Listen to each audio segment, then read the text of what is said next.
A big welcome to the Hero Next Door here at KUTV. This is a show in which we bring you true stories of people who have gone through a lot of hardships and made it to achieve something in life, or people who are ordinary but who do extraordinary things. Engineer Ronald Kimutai is an ordinary guy, but he is a poet and mentor beyond being an engineer. And we are going to hear today what he is doing in Pokot. Engineer, welcome to the show. Thank you. I'm going to start by asking you, Engineer Kimutai. Yes.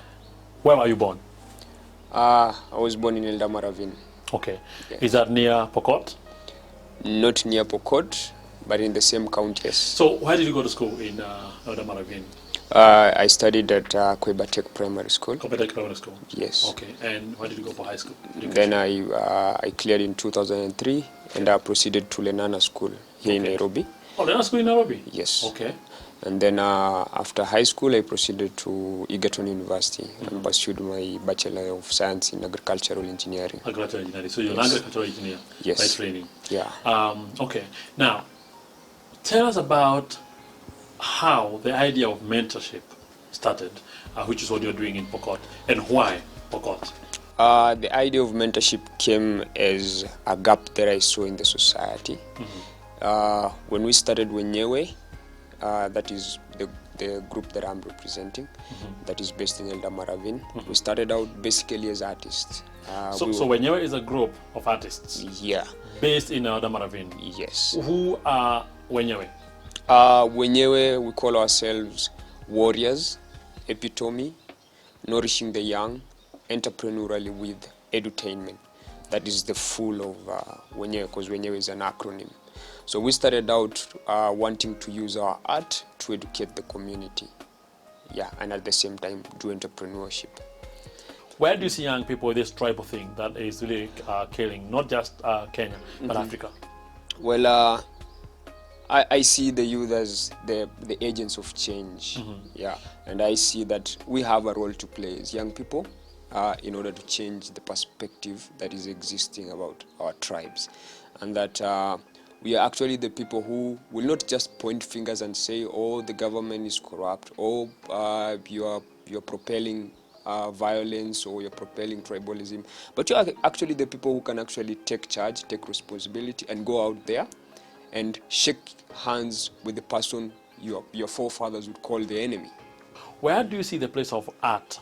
Now, you're an engineer who is also an artist, and you have Wenyewe group, which is a group of artists from Ravine. Where do you see art in terms of it helping, helping people to relate, not only in terms of tribal now, but in terms of the workplace, living with other people? Where do you see art being placed, where is the placement of art in terms of people relations? Well, I do surmise art as art being everything, and science being just the detail of everything. Amazing. Yeah. Okay. And if we check into the dictionary, art has so many definitions. Not just the art that is poetry, music, and drawing. It's also the skill and the profession. So art is everything, science is the detail. So I believe how we relate in itself socially is an art. Yeah. I'll go back again to that art question. In curricula across, especially Western countries, people who are engineers, people who are scientists, people who are maybe technology people, all these the so-called STEM, science, technology, engineers, and math, those people are still forced to do certain art subjects and language subjects in order to make them engineers and mathematicians and technicians who will have kind of a human touch to things. Do you think that we need to think about that in our education system? Yes, it is very necessary. I will give you a good example. Engineers do design. Design is about imagination. True. And imagination is an art. You cannot design a magnificent building if you don't have the artistic mind. Yeah. Otherwise, you'll just do something that is purely mechanical. But if you have an artistic mind, you know what beauty is. That is artistic, and that is what you bring in as an engineer. And engineers are trained to solve problems, and we solve problems that are existing amongst people. So you also have to embrace art for you to know how to solve the problem. Now, let me take you back a little bit, Ronald. Why are these people concerned about the drop? Other than that, we have people doing class 8 KCP, and we are talking about helping them to go through high school education. What have there been, and why are these people concerned about the dropping, those who are dropping out? Because so few of those made it. All those who dropped out, maybe to go in because of the war and all those things, were there any efforts that you know of to try to bring them back to school, or retention, or some kind of training for them? Well, there is no particular training that has been staged there yet, but one of the aims of the Kamfrio Marathon was that, and that's why it was tagged as Education for Peace, because if you educate the children in East Pokot, if you enlighten them, they won't go to war with the Turkana or go to do cattle raids and all that. That was the original idea. Okay. Yeah, it could not achieve educating the whole community at one go, but it had to start somewhere. To start from somewhere. Yeah. Okay. So the marathon was organized. Yeah. When did you come in now in the marathon? So we came in as Wenyewe. Wenyewe. Yeah. All the way from Eldama Ravine. All the way from Eldama. You stood on Facebook. Yeah. So you decided to join them. Yeah. Okay. So we came in as entertainers. So I actually pursued the Kamfrio Marathon from a long time. I started in February last year.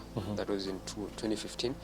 I actually took an initiative to go to East Pokot myself. I went all the way to Chemolingot, and that's where I met the vision bearer, that is Sylvia Ngata. And then she briefed me on the whole marathon thing, and then I told her this is what you can do as Wenyewe if you accept us to come in. So we agreed, and that was it. So immediately I came out of Pokot, I wrote the first story and I posted it on Facebook, and it was shared throughout the Baringo County news, and it became something of great concern. It actually pulled a lot of people. So what story did you write? It was about my journey to East Pokot. Okay. Yeah. Okay. And what I actually figured out about the community down there. And then I went there again and I wrote another story. And then there's this program we have that we call the Wenyewe Twitter chat. We do it every Thursday evening from 8 p.m. to 11 p.m. So we usually do hashtags and all that. So the Wenyewe group? Yeah, the Wenyewe group. So you have like, is it online? Is it on, yeah, is it on online. WhatsApp? Yeah, not WhatsApp, it's on Twitter. It's on Twitter? Yeah. So you chat between yourselves?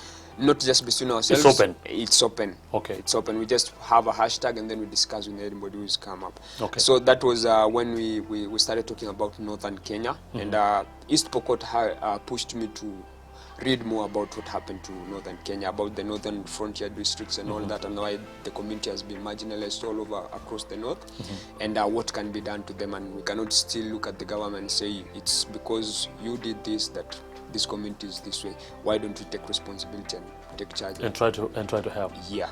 So that's what we did. We started talking about Northern Kenya, then we narrowed down to East Pokot, and through that we actually managed to pull a number of 13 of us who went to East Pokot. So 13 of Wenyewe members went to East Pokot? Not just Wenyewe members. The Wenyewe members that went there, I think there were 4. The rest were all new. There's one guy from Nairobi. He's a poet also. His name is Murad Ngige. There are poets from Nakuru. They were in a group known as Awesome the Band. Then there's one pioneer of Baringo County News blog. Yeah. So other people who are not members of Wenyewe are able to see the Twitter stories and decided to join the cause. Kabisa. We are taking a short break here at the Hero Next Door at KUTV. We are speaking to engineer Ronald Kimutai, who is a poet, engineer, and mentor at Pokot. When we come back, we hear how they got into marathon and what I've been doing since then. Please keep watching KUTV.